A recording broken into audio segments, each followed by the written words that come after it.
Dios le bendiga a mis amados hermanos y amigos, Dios le bendiga a todos.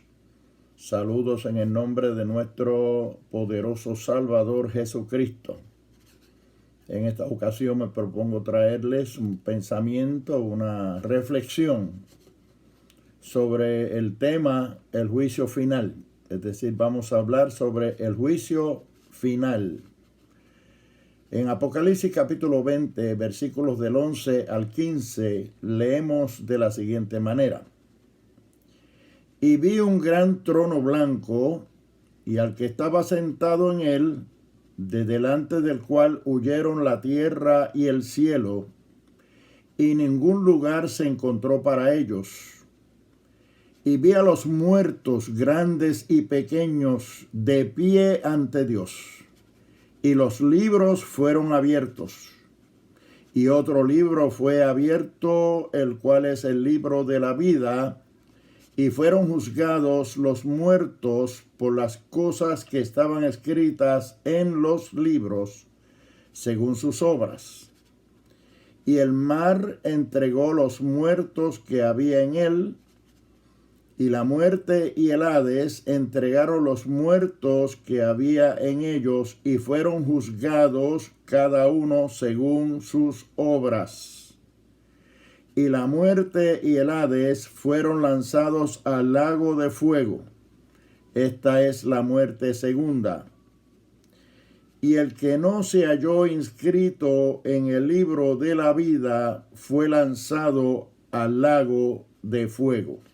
Dios bendiga su palabra en nuestros corazones. El juicio final, también conocido como el juicio universal. También se le conoce como el día del juicio y el gran día de la ira de Dios, día de la definición del destino final de cada hombre y cada mujer que haya poblado la tierra jamás. Es importante que nosotros destaquemos que somos criaturas de Dios, que estamos en este mundo y en esta tierra y en esta existencia por voluntad divina. Es decir, la existencia nuestra se la debemos a Dios. Dios nos creó con propósitos. Pero también es importante que destaquemos que Dios dotó al hombre de un libre albedrío desde que lo creó. El hombre hizo mal uso de ese libre albedrío en el huerto de Edén, nuestros primeros padres, Adán y Eva. Y encontramos la reacción de Dios ante ese evento en Génesis capítulo 3 y versículo 22. Dice Jehová Dios, he aquí que el hombre es como uno de nosotros, sabiendo el bien y el mal, conociendo el bien y el mal. O sea que el hombre tiene conocimiento de lo que es bueno y lo que es malo. Por consiguiente, tiene también el libre albedrío para decidir si seguir el camino del bien o seguir el camino del mal. Si hacer lo bueno o hacer lo malo. Esa es una responsabilidad que tiene el hombre y que va adjunta a ese libre albedrío con que Dios lo creó. En adición a eso, Dios dotó al hombre de todo lo necesario para ser un ser inteligente, para ser un ser consciente y para ser un ser con sentimientos, con emociones, con conciencia. Lo dotó de corazón que es el asiento de las emociones y los sentimientos. Lo dotó de alma, que es el asiento de la voluntad y del libre albedrío, de la toma de decisiones. El poder ejecutivo está en el alma. Y lo dotó de mente, es decir, lo dotó de intelecto, de inteligencia, donde habitan los conocimientos. La mente es el asiento de la inteligencia. Así que el hombre, distinto a las demás criaturas de la naturaleza, es un ser consciente, es un ser inteligente y es un ser emocionalmente capacitado para sentir y para decidir entre lo bueno y lo malo, con una capacidad y un conocimiento y una conciencia. Todo esto, el alma, la mente, el corazón, es lo que realmente forma lo que llamamos la conciencia. El hombre es el Homo sapiens. El hombre es un ser sapiente o sapiencial, un ser emotivo y un ser inteligente. Todo eso se lo debemos a la dádiva de Dios, que Dios nos creó de esa manera. Pero en adición a eso, o en concomitancia con eso, podríamos decir, también Dios vino advirtiéndole al hombre sobre el alcance que habrían de tener sus decisiones, la forma y manera en que habría de estar haciendo uso de ese libre albedrío del cual Él lo dotó. Y a través de todas las Sagradas Escrituras nosotros encontramos advertencias, consejos, directrices, mandamientos, decretos y diferentes formas de Dios manifestarse al hombre, advertirle, orientarle sobre el alcance que habrían de tener sus decisiones a través de su trayectoria en esta vida. De hecho, Dios le dijo al hombre: he aquí yo pongo delante de vosotros la bendición y la maldición. La bendición si oyereis los mandamientos de Jehová vuestro Dios, y la maldición si no oyereis los mandamientos de Jehová vuestro Dios para ponerlos por obra. Eso lo encontramos en Deuteronomio capítulo 11 y versículo 26. De ahí que el hombre es responsable ante Dios. No hay excusa alguna que el hombre pueda poner para justificar sus obras y para tratar de mostrarse o presentarse como inocente ante la presencia de Dios, cuando sabe que es culpable porque no siguió los decretos, los mandamientos, ni las orientaciones y advertencias que Dios le dio. Así es que cada uno de nosotros entonces es responsable ante Dios de sus propias obras. Por eso en Romanos capítulo 14 y verso 12 dice claramente que cada uno dará cuenta a Dios de sí. O sea que no vamos a poder nosotros culpar a nadie, absolutamente a nadie, por las tomas de decisiones que nosotros hayamos hecho en nuestra vida, porque el único responsable es cada uno de manera individual ante aquel que nos creó con el propósito de que nosotros le obedeciéramos, le siguiéramos, le oyéramos su palabra, sus consejos, sus advertencias y le sirviéramos en espíritu y en verdad, como siempre Él esperó que el hombre le sirviera. Pero como dice el libro de Isaías en el capítulo 53 y versículos 5 y 6, cada uno de nosotros se descarriló como oveja, cada cual se apartó por su camino, y Dios tuvo entonces que enviara a Jesucristo, su Hijo amado, a salvarnos de nuestros pecados a través de su sacrificio en la cruz del Calvario, que es la gran oportunidad de la vida que Dios nos ha dado para volver a entrar en comunión y en íntima relación con Él a través del sacrificio de Cristo en la cruz del Calvario. Por eso es que dice la palabra que todo el que en Él creyere será salvo. El que no creyere será condenado. También está establecido en la palabra, según dice Hebreos capítulo 9 y versículo 27, que está establecido para los hombres que mueran una sola vez y después de esto el juicio.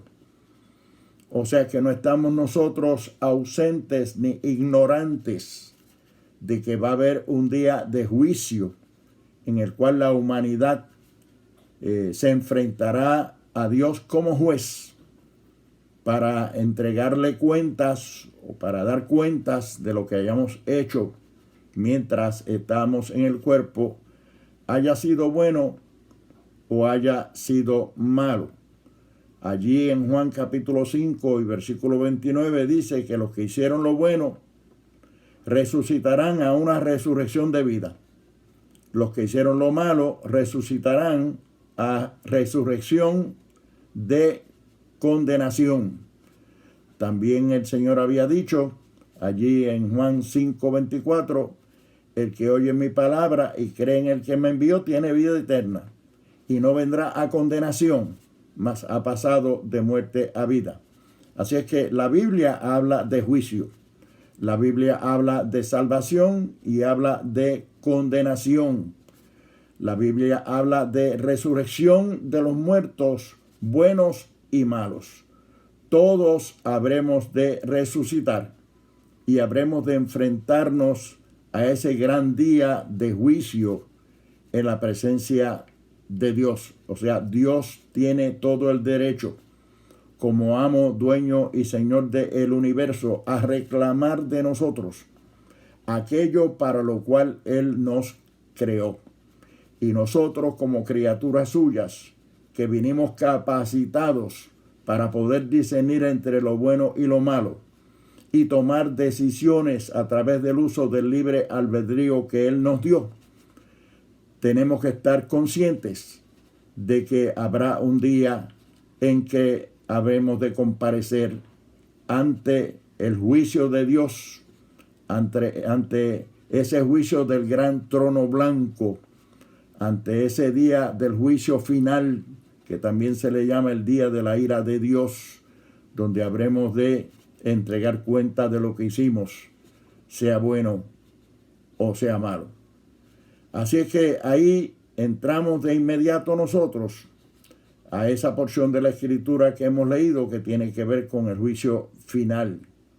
Vi un gran trono blanco, dice el evangelista Juan, el profeta Juan, el hombre que tuvo la gran visión apocalíptica de los acontecimientos escatológicos del fin de los tiempos, donde el hombre habrá de presentarse ante Dios como juez, sentado sobre ese gran trono blanco para juzgar a los vivos y a los muertos.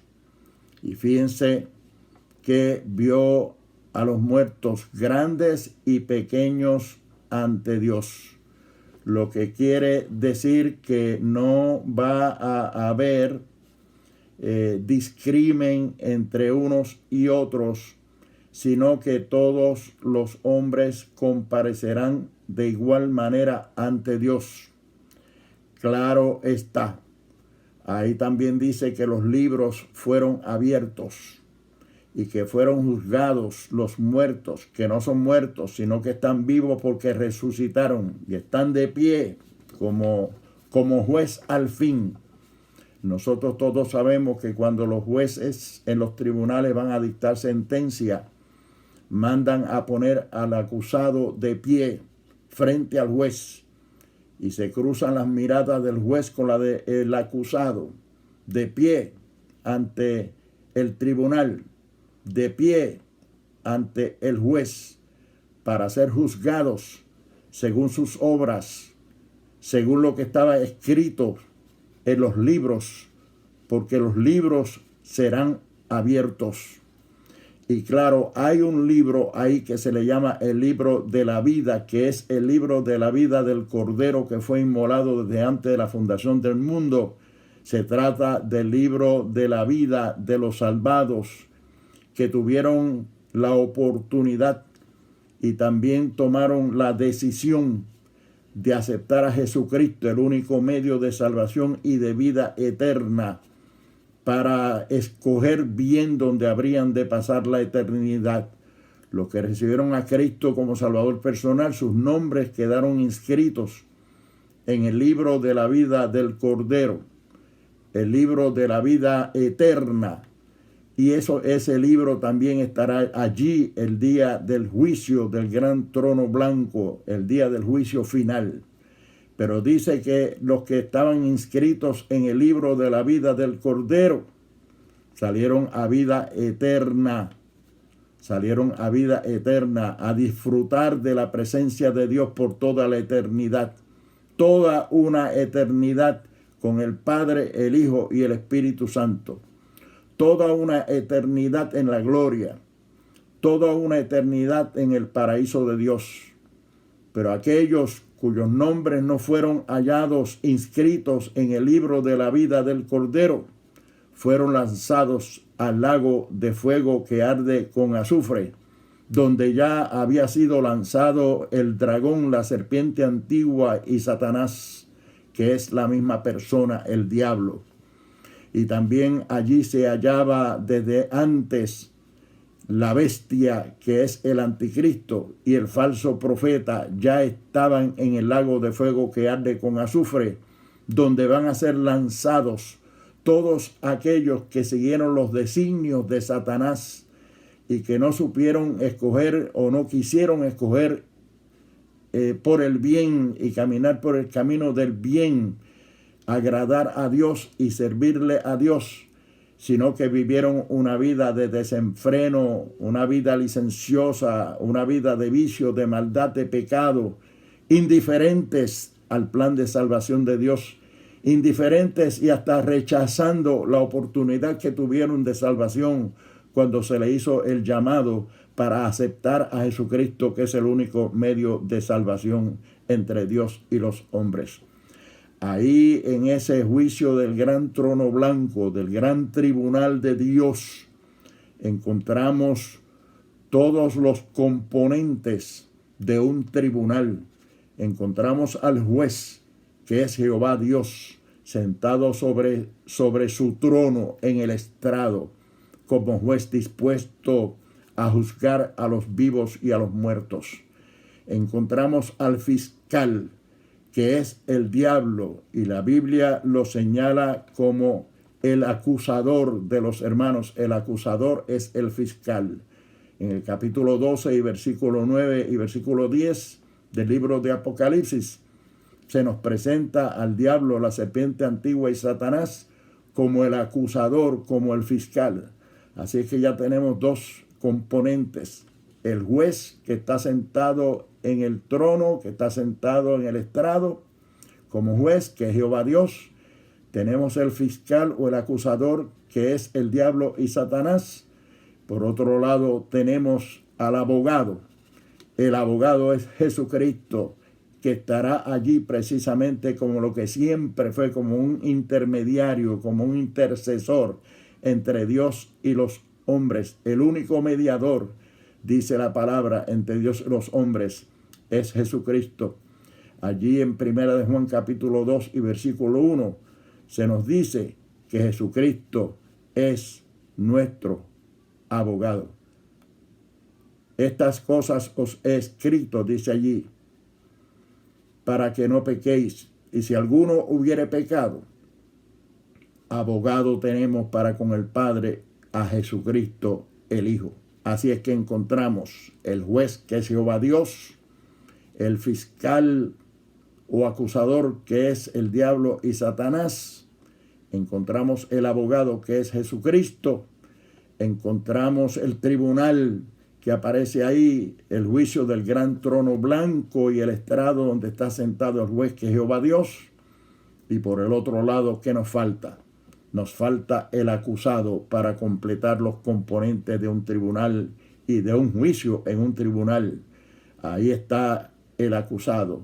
Los acusados son aquellos que comparecerán ante el gran juez en el día del gran juicio, del juicio final, y vi a los muertos grandes y pequeños ante Dios.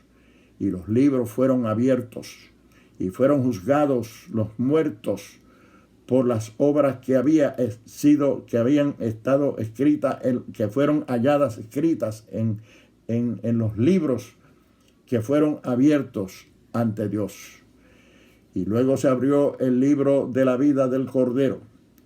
Y dice, y los que no fueron hallados, inscritos en el libro de la vida del Cordero, fueron lanzados al lago de fuego.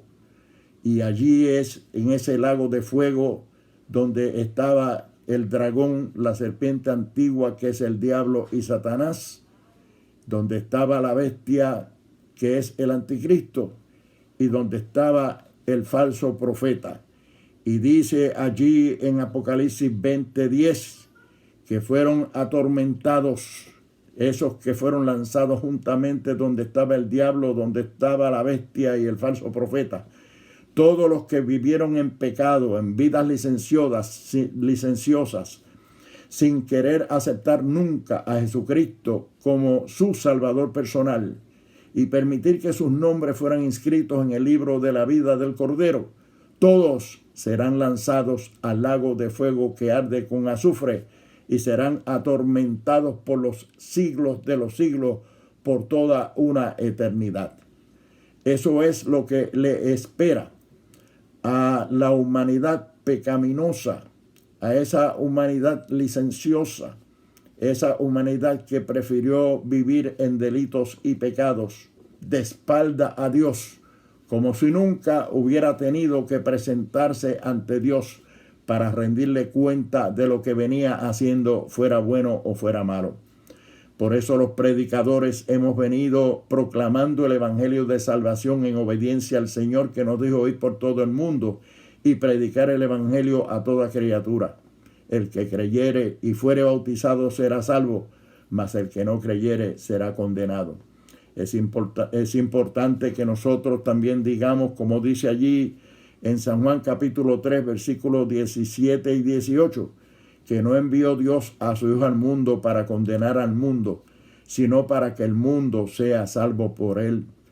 El que cree en él no es condenado, dice, mas el que no cree ya ha sido condenado por cuanto no ha creído al unigénito Hijo de Dios, Jesucristo el Señor. Quiere decir que el Señor, en fin de cuentas, no condena a nadie.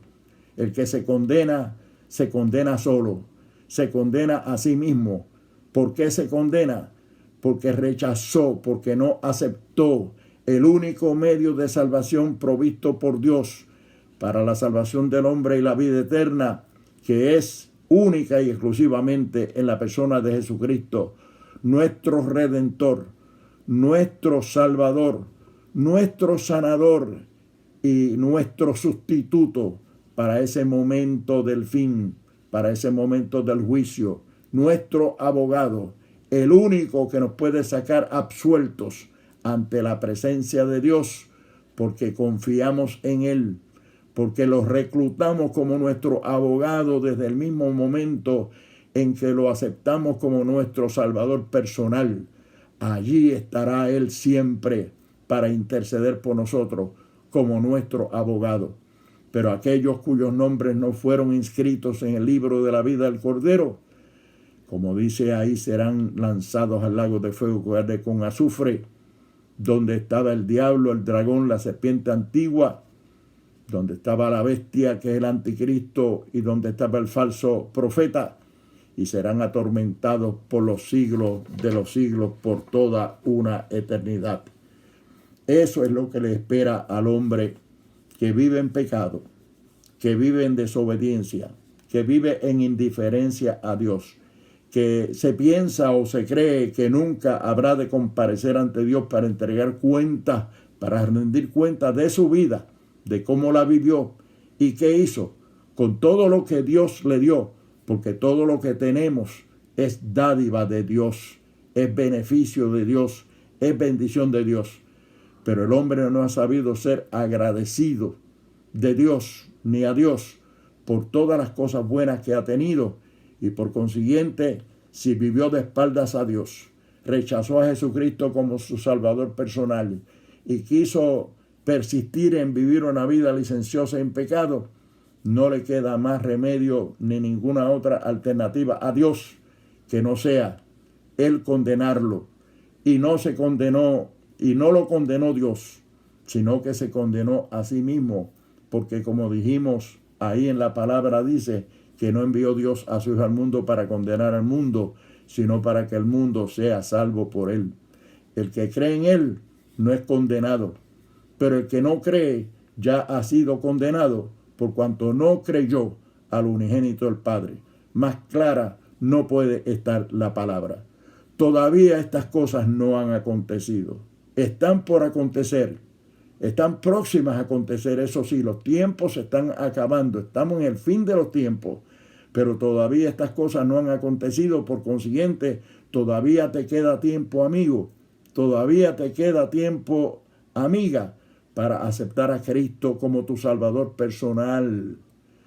Dar una vuelta en redondo en contra del pecado, virarte en contra del pecado y de frente a Dios, y comenzar a vivir una vida nueva en el Señor para servirle por toda la eternidad.